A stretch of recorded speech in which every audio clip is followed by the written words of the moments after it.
So I'm going to go ahead and hit record. And so this session, just to remind everyone, is being recorded and it will be posted to our blog as soon as, well, probably sometime within today or tomorrow at the latest.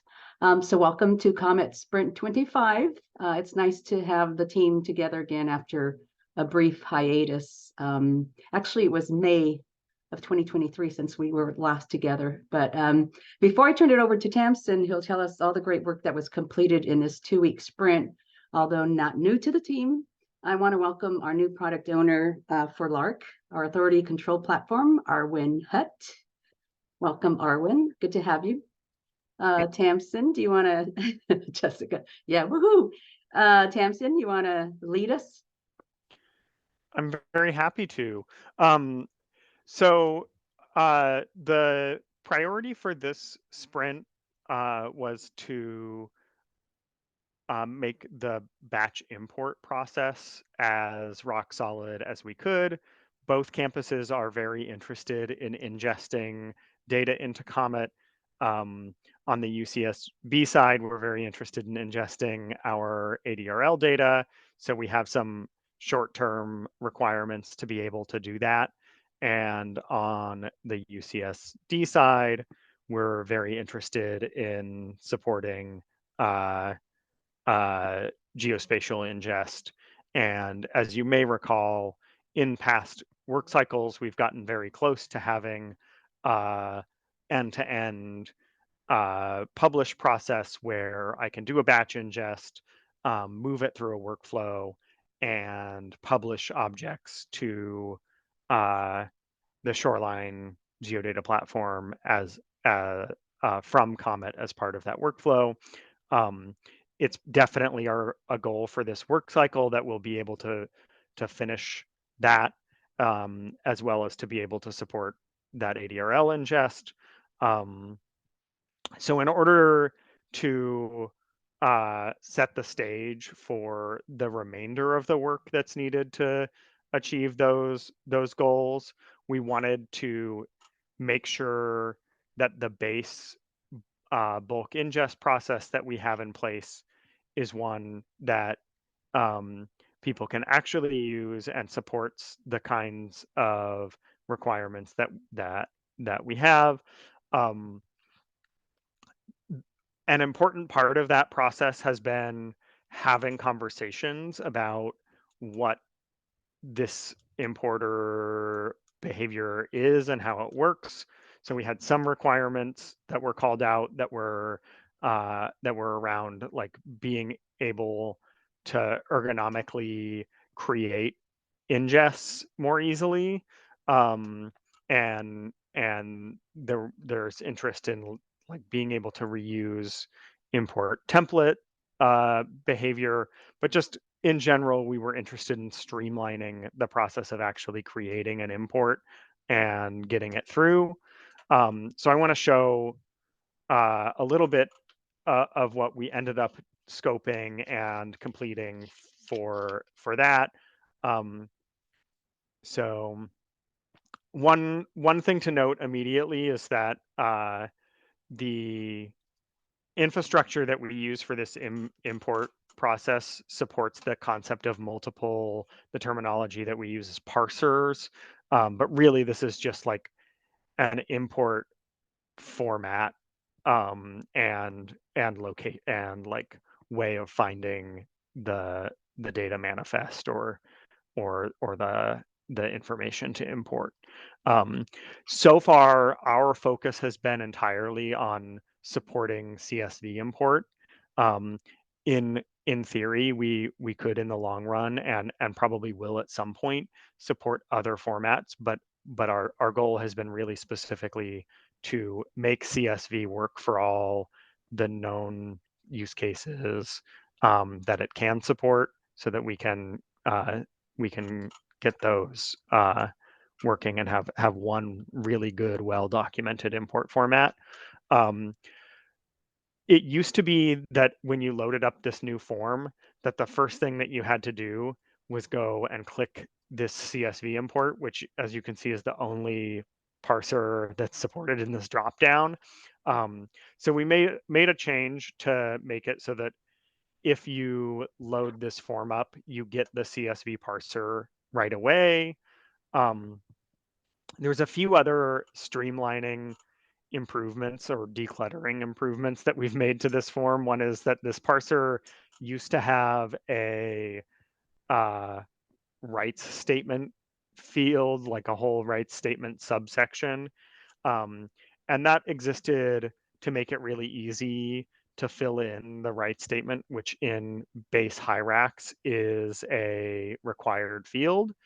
So the idea was sort of like, if I have a CSV and I'm going to make all the objects have the same right statement, then I don't necessarily need to bother filling in that right statement in every CSV column. I can just select it here. We didn't think that that was a very useful feature in the context of configurable metadata across the two campuses.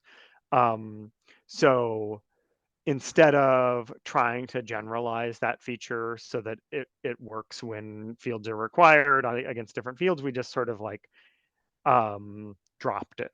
So it made sense to us that if you're going to import a CSV and there are fields required, that you would need to put those fields in, and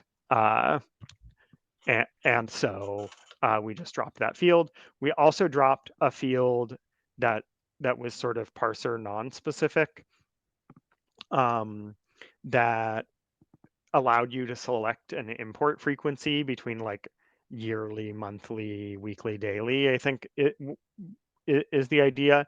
And our judgment was that that field was much more useful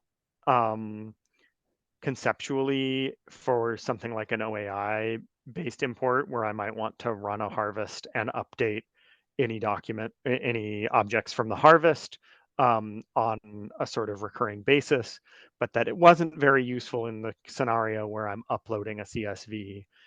If I want to upload the new CSV and import those objects, I probably want it to run when I upload it, not on some recurring schedule at a future date.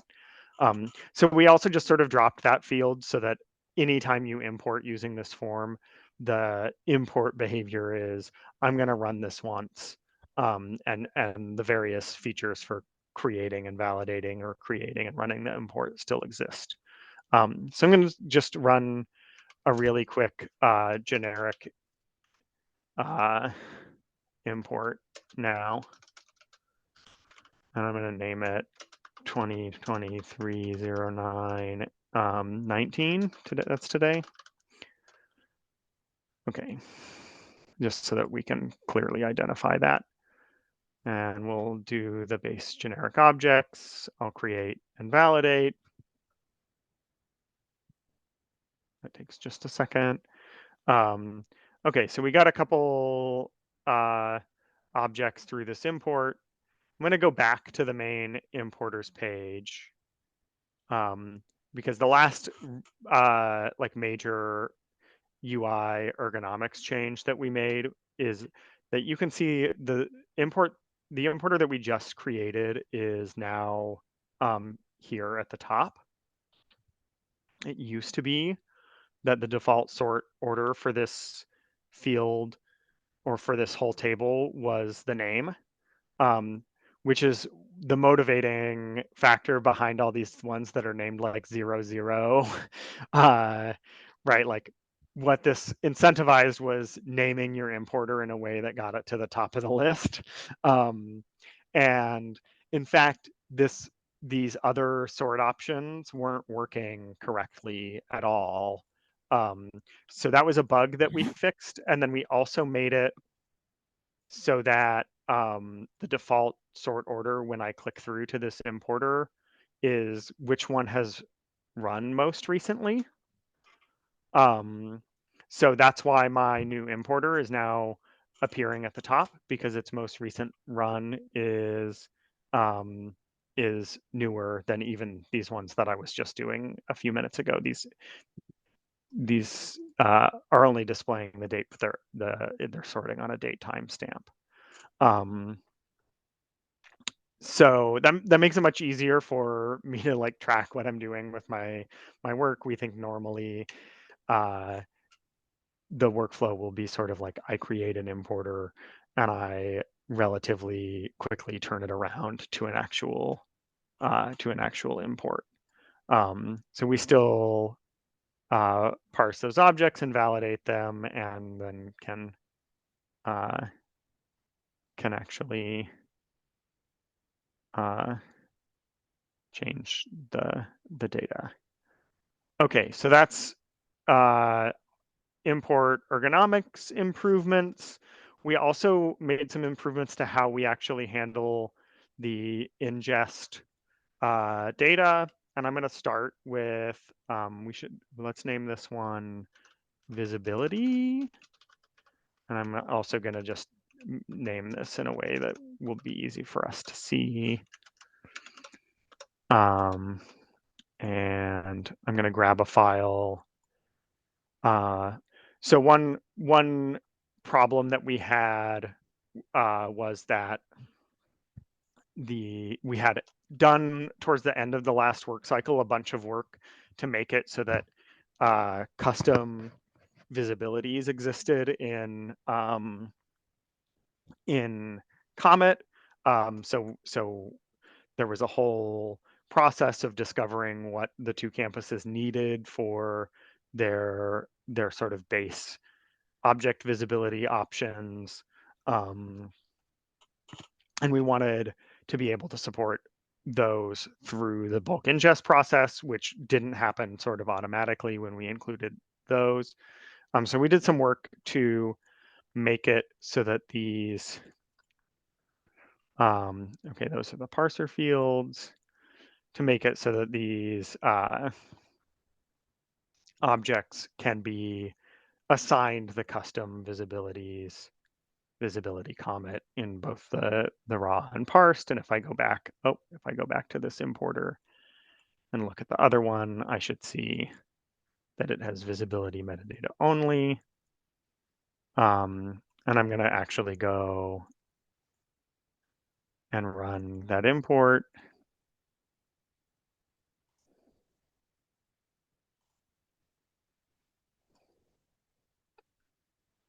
And click through on these objects.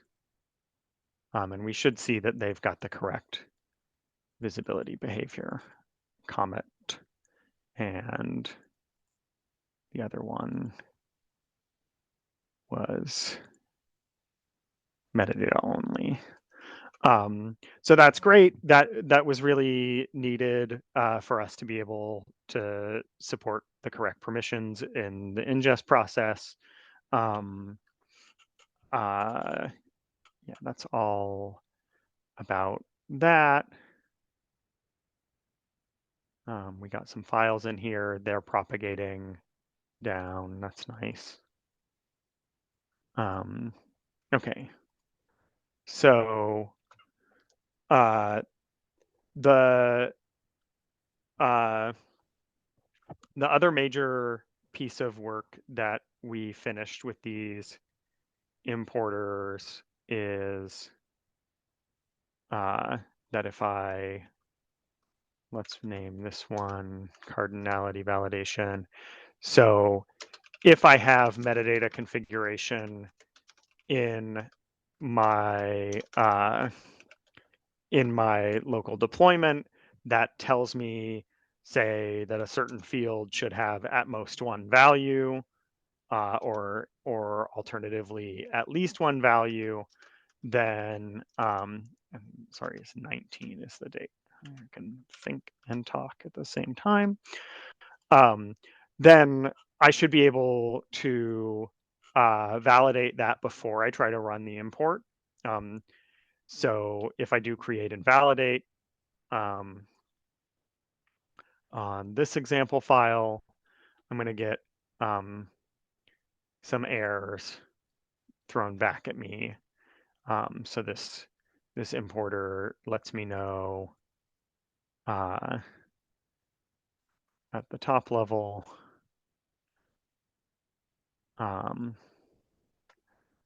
that the validation ran, and it says cardinality isn't met, row 2, provider field should be 0 or 1, got UCSB and UCSD. So we selected provider as an example of a field that has at most one value in UCSB's schema, and just sort of created a CSV that had multiple values in that field for one of the objects. So this is our first stab at a real pre-validation for these objects. What we're continuing to do with this validation behavior is, well, I guess two things. We're trying to make it so that the validation that drives this is closely related to the validation that drives the new object form that we've seen in the past. That's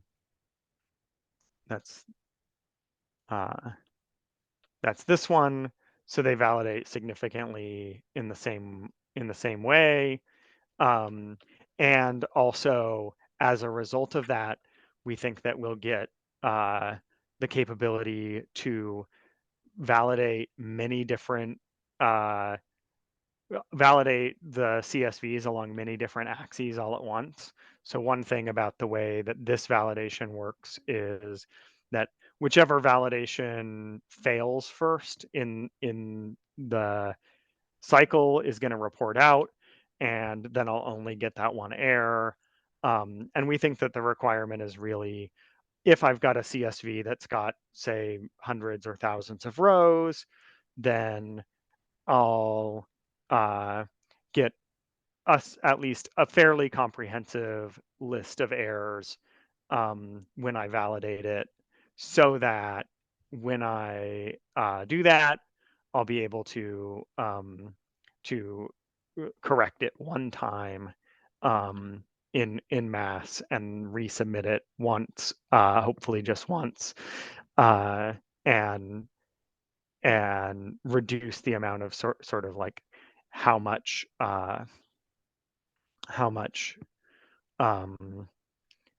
churn do I need to do to get a valid import if my first attempt fails the validation process. I think we're interested in general in improving the way that this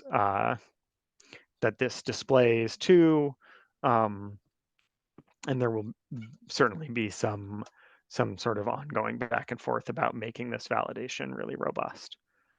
I think that's the main stuff that I want to call out about the import work that we got done. We did do a few other things. There were some bug fixes that came through. We did some work on making import for collections and file sets and relationships work better, but we think that's mainly going to be closed out during the next sprint. So I'm not going to try to demo anything on that front today. But I do have one last thing that I want to show us about the work that happened this sprint, which is sort of outside the bounds of the import process, which is, we said it's clown bozo. So I want to show us this object and observe that it has a creator named clown bozo. We think that we should be able to search for this creator field, and I think I'll find this object if I search the other creators straightforwardly. Yeah, Moomin is fine, but if I just search bozo, I don't turn this object up. And the reason for this is that the metadata configuration for this field is not actually indexing this object, or the creator field in particular in a way that's tokenized. So if as we saw, if I search the exact string, oh, sorry, it's the other one, clown, comma, bozo.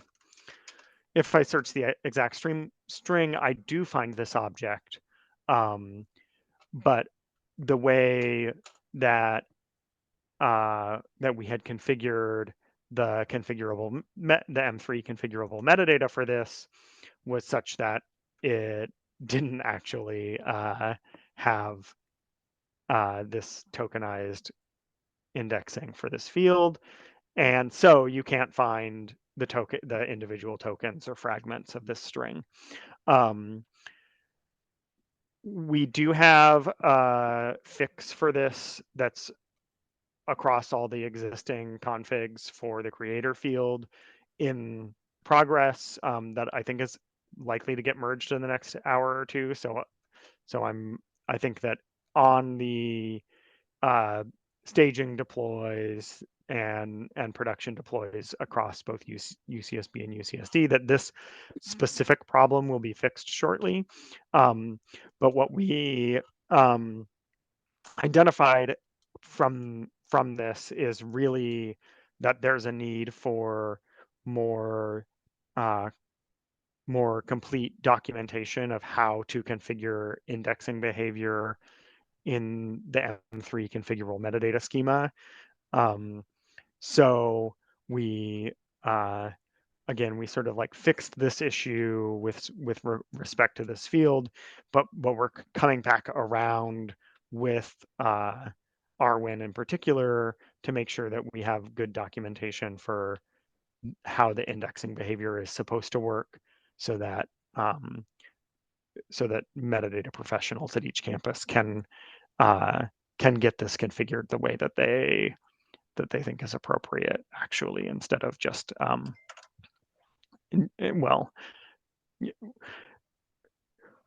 ultimately we want the metadata professionals to be able to make these kinds of changes with limited need for support from any developer or engineering staff. So that's our goal there. Okay. We're continuing also to work on new validations, particularly around the controlled vocabulary behavior. There's some more work that we want to do in general to make the goal of quote unquote rock solid batch import happen. And we think that part of that is also doing another cycle of stakeholder feedback. So the internal feedback about this form that we got from the SMEs who are actually in the sprint and from Gabriella as PO was really, really helpful in doing the work that we've just shown. And there's a plan during the next sprint to specifically show this to the local implementation group at UCSD and get some feedback, and probably create some new tickets to continue to improve this process. So that's all stuff that we have planned for next sprint. We are also, and I'm just gonna like behind the scenes pull up the new sprint board so that I can quickly refresh my memory. Yeah, we're also reinvigorating our shoreline effort. There's at least one bug that we want to fix on shoreline, and then we'll be putting some attention back on the shoreline ingest process in particular in the next sprint. We also had initially moved in for this sprint some like a very small amount of work on Lark, and that ended up getting deferred as as some of the effort that might have gone into that ended up going into fixing some continuous integration issues that were slowing down the Comet work. Last but not least, before we started this sprint, this Surfliner team was engaged in 4 weeks of effort around the upstream Samvera Hyrax Valkyrie work. The context for this is that Comet is both an adopter of Hyrax, and it's also the first Hyrax application that uses the Valkyrie middleware layer to avoid a tight binding between Hyrax and the Fedora Commons repository. We are pretty invested in supporting the Samvera community in coming along with us down that road, so that the work that we're doing continues to be supported upstream. And so we engaged in those sprints. Several pretty interesting pieces of work happened during those work cycles, some of which we weren't really directly involved in, but will benefit from directly. So in the next sprint, we'll be working on. This must have just deployed. That's fun. It logs me out when it deploys, which is probably a thing we want to fix, y'all. I'm going to make a ticket for that. Anyway, if I go to an object that has some files, I think this has some files. Yes, okay.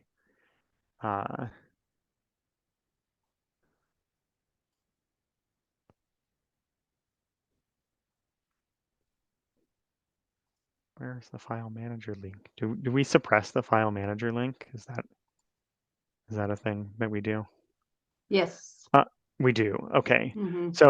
So Hyrax has a sort of built-in file manager feature set that allows me to, like, on an object that has multiple files, to do things like order them or change their use metadata and like a few other structural relationship features. And that had not been working in Comet or in the Valkyrie builds for the upstream Hyrax. One of the Princeton developers came along and fixed that with some significant effort.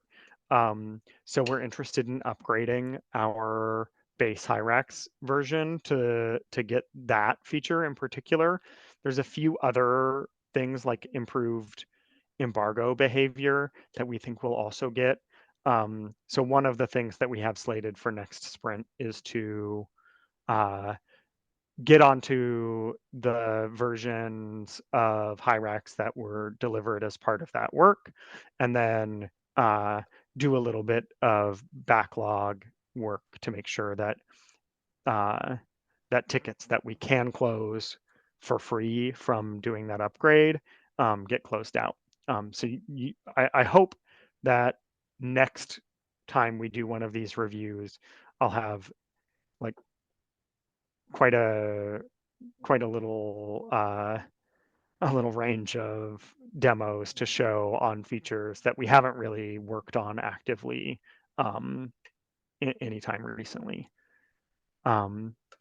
And I think that's everything that I have. Gabriella, did you have anything that you wanted to say to close us out before we take questions?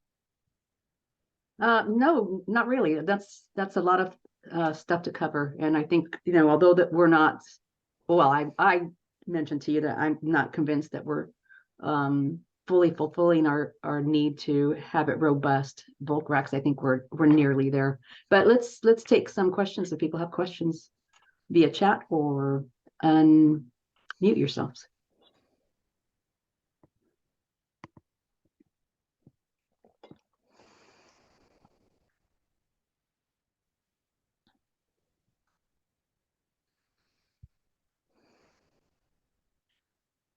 I see Jessica says, woo, but I don't know what happened at 10:48 to do that. It That was was Arwen being Arwen. announced as. Oh, yeah, okay.